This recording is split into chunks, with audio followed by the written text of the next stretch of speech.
Saudara-saudaraku yang dikasih dalam Tuhan, selamat pagi, damai sejahtera untuk kita semua, shalom. Saudara-saudara, hari ini saya akan mengajak kita untuk merenungkan firman Tuhan di bawah judul Pelajaran dari Raja Yoas, menghormati pemimpin rohani itu penting, tetapi lebih penting lagi meneladani hidupnya. Saudara-saudaraku, kisah Raja Yoas yang saya maksud adalah Raja Yoas dari Israel Utara. Karena ada Raja Yoas dari Israel Selatan atau Yehuda. Raja Yoas dari Israel Utara ini bisa kita baca kisahnya di 2 Raja-Raja pasal 13 ayat 10 sampai 25 dan 2 Raja-Raja 14 ayat 8 sampai 16 ya. Nanti saudara bisa baca itu. Nah, siapakah Raja Yoas dari Israel ini? Yoas adalah Raja Israel Utara yang memerintah selama 16 tahun, kurang lebih tahun 798 sampai 782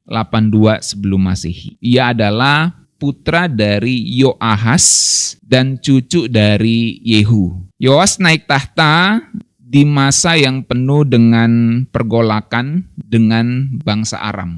Jadi saat itu masa-masa tegang, mereka perang dengan bangsa Aram. Yang saat itu bangsa Aram ini terus-menerus menekan Israel. Nah saudaraku, Raja Yoas ini adalah raja yang ke-13 dari Raja Israel Utara. Pemerintahannya itu dikenal karena keberhasilannya dalam peperangan dan pemulihan sebagian wilayah Israel Utara. Tapi juga dia terkenal karena tindakannya yang kurang hormat terhadap Tuhan dan bait suci. Raja Yoas ini mewarisi kerajaan yang lemah, tetapi kemudian dia bangkit melawan bangsa Aram. Jadi ketika Yoas ini naik tahta, saudaraku, dia berhasil mendapatkan kembali kekuatan militer dan merebut kembali wilayah yang hilang sebelumnya karena peperangan melawan Ben-Hadad III, Raja Aram. Saudara bisa baca kisahnya di 2 Raja-Raja 13 ayat 24 sampai 25. Nah, kemudian ada satu kisah yang menarik dari Raja Yoas Israel Utara ini, saudaraku, yaitu kisahnya dengan Nabi Elisa. Nanti saudara baca ya, itu menarik sekali. Jadi satu kali Raja Yoas ini mengunjungi Nabi Elisa yang sedang sakit. Jadi Nabi Elisa yang luar biasa itu, yang nanti kita lihat juga bahkan tulangnya itu membangkitkan mayat. Jadi tulang Elisa kena pada mayat dan mayat itu jadi bangkit. Luar biasa ya. Tapi Nabi yang luar biasa ini pun bisa sakit, saudara. Jadi Nabi Elisa itu bisa sakit. Makanya kita semua ini bisa sakit. Orang yang melakukan mujizat pun bisa sakit. Karena mujizat itu bukan berasal dari sang nabi itu atau sang pembuat mujizat manusia itu, tapi berasal dari Tuhan ya.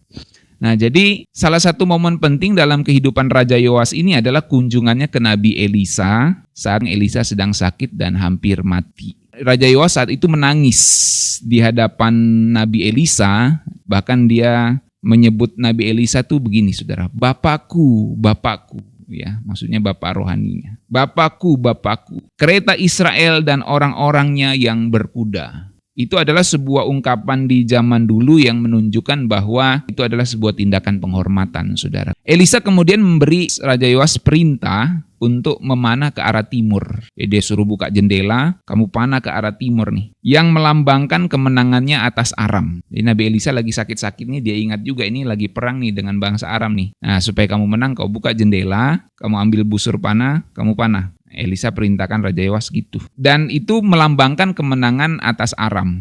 Ya, nanti saya akan ceritakan lagi.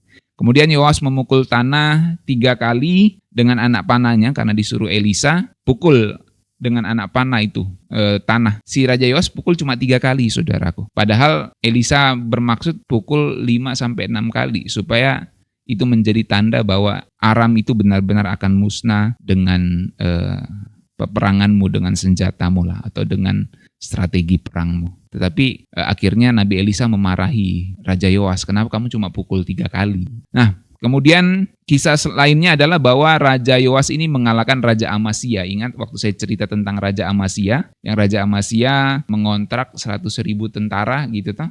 Setelah itu dia batalkan, dia lawan Edom, menang. Akhirnya karena dia menang lawan Edom, dia sombong. Dia tantang lagi si Raja Yoas ini, saudaraku. Akhirnya Raja Yoas bilang, jangan, gitu. Nanti kamu kalah. Intinya kayak gitulah ya bahasa sederhananya. Tapi Amasya ngotot, saudaraku ya. Akhirnya Yoas bilang gini, lu jual gue beli, gitu ya.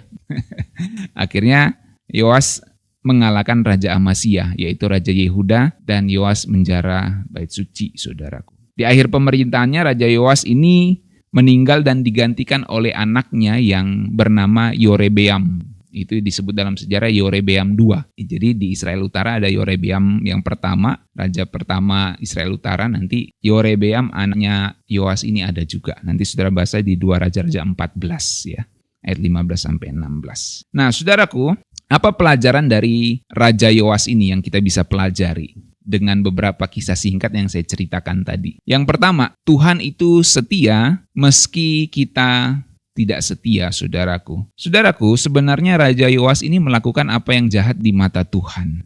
Dalam 2 Raja-Raja 13 ayat 11 dicatat, Yoas ini melakukan apa yang jahat di mata Tuhan dan ia tidak menjauh dari segala dosa Yorebeam bin Nebat. Jadi Raja Yoas nih fans banget sama tokoh sejarah pertama di Israel Utara, yaitu Raja Yorebeam. Karena di selatan kan Rehabeam, di utara itu Yorebeam. Sehingga akhirnya dia kasih nama anaknya Yorebeam juga, gitu. Yorebeam II gitu.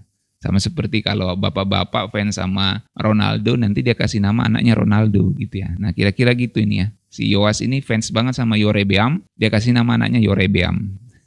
Dalam sejarah disebut Yorebeam II. Jadi dia nggak menjauh dari segala dosa Yorebeam, dan itu artinya Israel Utara tetap menyembah berhala seperti yang Yorebeam lakukan. Dan itu membuat bangsa Israel Utara itu berdosa, tetap hidup di dalam dosa penyembahan berhala itu. Nah, menariknya saudara, untuk Raja Yoas ini Tuhan tetap menunjukkan belas kasihannya kepada Raja Yoas ini. Ya. Dia tetap memberikan kemenangan atas Aram. Saudara tahu di perjanjian lama itu, kisah-kisah peperangan itu untuk bangsa Israel, baik Yehuda maupun Israel Utara, ya, itu selalu dicatat kemenangannya berasal daripada Tuhan. Nah, dalam penyembahan berhala yang dilakukan Raja Yoas, ya, penyembahan berhala yang sama seperti yang dilakukan Yorebeam, yaitu patung lembu emas itu, Tuhan tetap menunjukkan belas kasihannya. Jadi luar biasa ya Tuhan Allah Israel ini. Walaupun dia tidak disembah oleh bangsa Israel Utara, tapi dia tetap menunjukkan belas kasihannya kepada Raja Yoas ini. Karena bagaimanapun ini keturunan Abraham, saudaraku ya. Sehingga dia memberikan kemenangan atas Raja Aram. 2 Raja-Raja 13 ayat 23 sampai 25. Nah saudaraku, terkadang kita itu jatuh ke dalam dosa itu berulang kali. Sama seperti Raja Yoas ini. Ya. Tetapi Tuhan itu panjang sabar, saudaraku. Semua bilang di rumah, Tuhan panjang sabar. Tuhan itu panjang sabar, saudaraku. Kasih karunia Tuhan itu bukanlah sebuah alasan untuk kita berbuat dosa. Jadi jangan kita pikir, oh saya menyembah berhala nih, atau saya melakukan dosa, Tuhan tetap tolong tuh.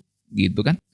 Jangan kita pikir Tuhan mengabaikan segala dosa kita. Tuhan itu panjang sabar. Tetapi jangan sampai waktu kesabaran Tuhan itu habis, yaitu waktu hari murka Allah, murka anak domba itu datang. Jadi jangan permainkan kasih karunia Tuhan, karena kasih karunia Tuhan itu bukan lisensi untuk buat dosa. Alkitab catat bahwa Tuhan tetap setia walaupun kita tidak setia, karena memang Tuhan itu setia dan dia tidak dapat menyangkal dirinya sendiri. Tuhan setia kepada hukumnya, kepada perjanjiannya. Ya. Makanya jangan menyalahgunakan kesabaran Tuhan, jangan menyalahgunakan kasih karunia Tuhan. Yang kedua dari kisah kehidupan Raja Yoas adalah bahwa iman yang setengah-setengah itu menghambat berkat Tuhan. Saya kembali ceritakan kisah singkatnya ketika Yoas ini mengunjungi Nabi Elisa, sang nabi besar yang sedang sakit keras saat itu dan hampir mati. Jadi ketika Yoas datang kepada Elisa, dia ngomong, Bapakku, Bapakku, kereta Israel dan pasukan berkudanya. Itu kan tadi saya katakan sebagai tanda hormat kepada Elisa. Dia menghormati Nabi besar Elisa ini sehingga dia mengatakan gitu, Bapakku, Bapakku. Jadi seperti bapak rohaninya ya, pemimpin rohaninya ini Nabi Elisa. Tetapi herannya, dia mengakui Elisa sebagai bapak rohaninya, pemimpin rohaninya, tapi dia tetap menyembah berhala. Nah, ini di sini yang saya maksud tuh saudara ya. Lucunya Raja Yoas tuh di situ. Lucu dalam tanda kutip saudaraku ya. Jadi meskipun Elisa sudah sakit parah juga, dia tetap seorang nabi besar yang penuh kuasa. Di sini kita melihat ya, pendeta boleh sakit, tapi kuasa Tuhan bisa tetap bekerja. Hamba Tuhan boleh sakit, tapi kuasa Tuhan tetap bekerja. Jadi seorang pendoa kesembuhan, misalnya dia doakan orang lain sembuh, dia sendiri nggak sembuh. Itu biasa, saudara. Dalam Alkitab juga kayak gitu kan. Nabi Elisa tetap sakit tapi tetap penuh kuasa. Karena yang mempunyai kuasa itu bukan seorang nabi, bukan seorang pendeta atau seorang hamba Tuhan, tapi yang punya kuasa itu Tuhan. Nah, jadi si Elisa ini meminta Yoas mengambil busur dan anak panah. Jadi bayangkan saudara, Nabi Elisa ini kan sakit nih. Aduh, ini gua lagi sakit nih, lu datang lagi gitu. Nah, Nabi Elisa ini sepertinya tahu maksudnya Raja Yoas ini apa. Dia meminta pertolongan supaya bisa menang lawan Aram. Akhirnya Nabi Elisa ini ngomong, kamu ambil busur panah itu, kamu buka jendela, lalu kamu panah, tarik busur panahnya dan lepaskan. Melalui bidikan tangan Yoas ini, ya, si Elisa pun tetap menaruh tangannya ke tangannya Yoas. Kalau saudara baca ceritanya, itu menunjukkan bahwa dia memberikan berkat kepada tangannya Yoas untuk melepaskan panah. Sejauh mana panah itu, maka Elisa berkata gini ya, itu adalah panah kemenangan dari Tuhan. Engkau akan mengalahkan Aram di Afek sampai habis ya. Elisa juga menyuruh Yoas untuk memukul anak panah ke tanah. Jadi mana anak panah? Setelah dia tembak tuh kan, anak panah mana? Jadi si Yoas ambil, pukul ke tanah. Si Yoas cuma pukul 3 kali. Ternyata itu bikin Nabi Elisa yang lagi sakit nih marah, saudaraku. Nabi Elisa bilang gini, harusnya kamu tuh mukul 5 sampai 6 kali, 5 atau 6 kali. Karena itu bakal menjadi tanda bahwa engkau akan ngalahin Aram tuh sampai sehabis-habisnya. Tetapi karena kamu cuma pukul 3 kali, kamu cuma menang 3 kali aja lawan Aram. Nah, si Nabi Elisa sudah nubuatkan gitu, kamu cuma menang 3 kali saja lawan Aram. Jadi kamu nggak bisa benar-benar menuntaskan Aram sampai habis. Di sini kita belajar, saudaraku, bahwa iman yang setengah-setengah itu menghambat berkat Tuhan. Yoas kehilangan kesempatan emas buat menang total melawan Aram. Karena dia hanya mukul panah itu 3 kali. Karena Elisa kan perintahnya apa? Pukul sebanyak-banyaknya. Itu perintahnya Elisa. Pukul sebanyak-banyaknya. Tapi dia cuma pukul 3 kali. Ini menunjukkan bahwa imannya Yoas nih kayak setengah-setengah. Maksudnya gini loh, saudara. Saudara mikir aja lah ya, apa hubungannya anak panah dengan kemenangan? Disuruh pukul nih kan, pukul anak panah, terus apa hubungannya dengan kemenangan saya lawan Raja Aram gitu? Kayak nggak masuk akal gitu. Nah gitu. Jadi di situ poinnya, saudara, imannya Yoas ini setengah-setengah. Dia hormat sama Nabi Elisa, tapi karena dia memang dasarnya menyembah berhala, dia nggak percaya nih sepenuhnya sama Nabi Elisa. Disuruh pukul sebanyak-banyaknya, dia cuma pukul 3 kali. Mungkin dalam hatinya gini, apaan sih? Pukul tanah ini gitu toh. Mungkin kayak gitu ya. Kira-kira kayak gitulah bahasa sederhananya, saudara. Apaan sih disuruh pukul panah ini? Jadi itu menunjukkan bahwa imannya itu setengah-setengah. Karena memang pada dasarnya dia sudah kagum sama penyembahan berhala Yorebeam itu, saudaraku. Sama Nabi Elisa ini hanya sebagai mungkin seperti kayak dia kasih cadangan gitu aja, saudaraku. Walaupun dia tetap menghormati Nabi Elisa sebagai nabi. Jadi iman yang setengah-setengah itu menghambat berkat Tuhan. Kadang kita begitu juga, saudaraku, kurang percaya sama Tuhan. Ya, kadang kita kurang percaya, bukan sama sekali nggak percaya, kurang percaya dalam iman kita. Kita hanya setengah hati di dalam berdoa, di dalam melayani Tuhan, dan percaya kepada Tuhan. Akibatnya kemenangan yang kita juga setengah-setengah, saudaraku. Nah, kalau mau menang besar, jangan setengah-setengah di dalam iman. Kemudian yang ketiga, saudaraku, seperti judulnya, warisan rohani itu lebih penting daripada warisan duniawi. Itu artinya, yang saya maksud di sini adalah menghormati pemimpin rohani itu penting, tapi lebih penting meneladani hidupnya. Saudaraku, waktu Nabi Elisa dikunjungi Raja Yoas tuh ngomong gini, Bapakku, Bapakku. Itu kan tanda penghormatan saat itu kepada Nabi Elisa. Jadi saudara bayangkan dalam posisi Nabi Elisa yang dikunjungi oleh seorang raja yang menyembah berhala. Tapi kemudian Raja Yoas ini berkata kepada Nabi Elisa, Bapakku, Bapakku, kereta Israel dan pasukan berkudanya. Itu kan saat itu menunjukkan penghormatan. Jadi Nabi Elisa ini bilang, lu nyembah berhala.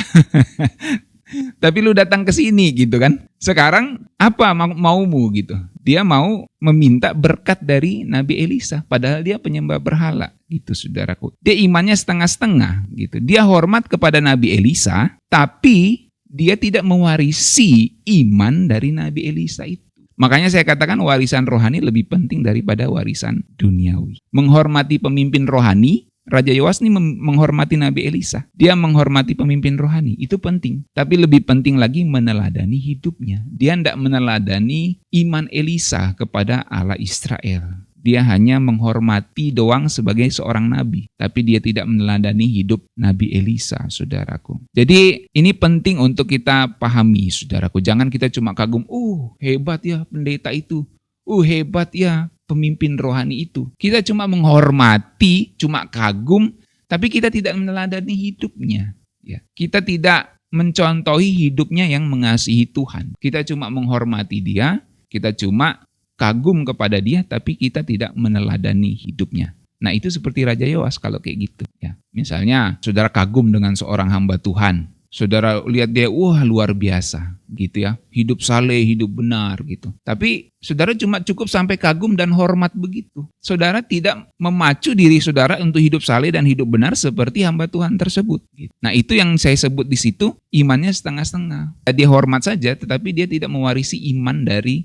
yang dia kagumi itu maksud. Jadi Raja Yoas ini menghormati Nabi Elisa tetapi tidak mengikuti jejaknya di dalam hal iman. Nah itu poinnya. Makanya jangan cuma kagum dan hormat sama seseorang, ikutilah jejak iman mereka, saudaraku. Banyak orang menghormati pemimpin rohani tetapi tidak mau hidup seperti mereka. Banyak orang hormat kepada seorang tokoh rohani tapi tidak mau hidup di dalam jalan kekudusan yang mereka hidupi. Ya, Tuhan mengingatkan kita untuk berubah, saudaraku. Jangan kayak gitu. Kalau kamu menghormati, kamu menghargai, kamu kagum pada seorang pemimpin rohani yang kamu anggap rohani, yang kamu anggap hebat, maka teladanilah imannya. Jangan cuma hormat dan kagum saja. Jadi, untuk sampai pada titik seperti itu, kamu bisa kagum dan hormat sama dia, dia menjalani proses. Makanya ikutilah prosesnya. Bukan hanya rasa hormat yang kosong, saya bangga kenal sama pemimpin rohani ini, saya bersyukur kenal sama pemimpin rohani ini. Tapi saudara tidak mengikuti teladan imannya yang mengasihi Tuhan. Jangan hanya menghormati hamba Tuhan itu penting, tetapi teladanilah iman mereka. Saudaraku, Tuhan tetap setia meskipun seringkali kita gagal. Itu pelajaran yang kita dapat dari Raja Yoas yang pertama tadi. Yang kedua, jangan setengah-setengah dalam iman. Dan yang ketiga, menghormati pemimpin rohani itu penting, tetapi lebih penting lagi meneladani hidup mereka yang mengasihi Tuhan, meneladani iman mereka. Jangan cuma kagum sama orang-orang yang dipakai Tuhan. Perhatikan ini saudaraku ya.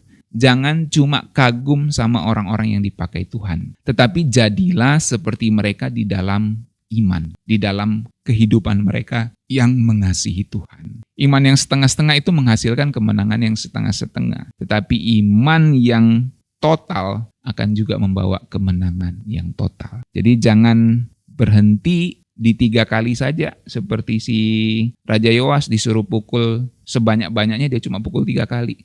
Dia pikir apaan sih ini pukul-pukul panah, Nabi Elisa ini kurang kerjaan, udah sakit kurang kerjaan pula. Kira-kira mungkin kayak gitu ya di pikirannya.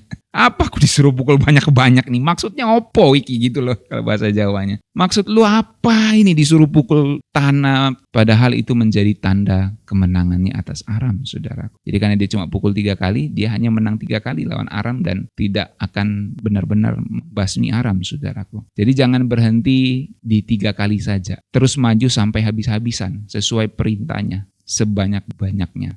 Segenap hidup, jangan cuma kasih setengah-setengah, saudara. Kasih segenap hidup untuk Tuhan. Dan kehidupan yang setengah-setengah itu menghambat berkat Tuhan dalam hidup kita. Kalau kita mau mengalami kemenangan yang penuh, hiduplah juga dengan iman yang penuh, yang totalitas. Kalau firman Tuhan suruh begini, lakukan begini. Ya. Jangan di korting-korting, jangan di diskon-diskon, jangan dipotong-potong, saudaraku ya. Nanti kita jadi seperti Raja Yoas, ya, yang imannya setengah-setengah saja, yang cuma kagum dan hormat sama Nabi Elisa, tapi tidak mengikuti jejak iman Nabi Elisa. Ya, jangan kita seperti itu. Baik, mari kita berdoa bersama-sama.